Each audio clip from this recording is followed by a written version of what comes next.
नई नई शादी भइल बावे खुश खबरी, कुखिया में लाल बसे जाने घर सगरी। बलका पे दीह ध्यान ए माई हो, पूजा करब सझिया बिहान।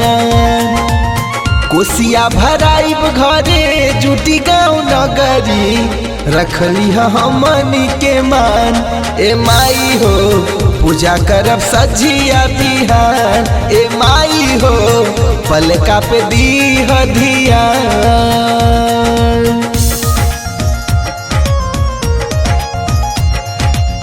पलका पे दीह ध्यान।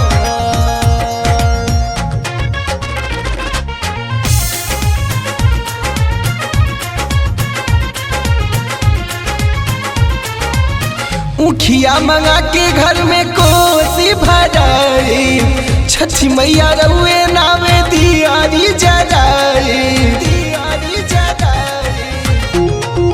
हाँ हाँ, उखिया मंगा के घर में कोसी भराई, छठी मैया रउए नावे दियारी जराई।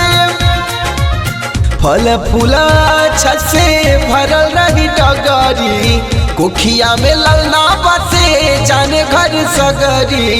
पलका पे दीह ध्यान ए माई हो, पूजा करब सझिया बिहान। ए माई हो, पलका पे दीह ध्यान।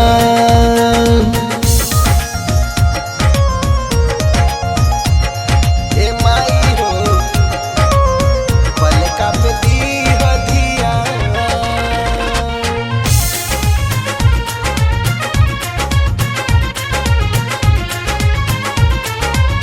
छठी घाटे आचरा पे नाच कराई, शिवम के बुला के छठ गीत गवाई।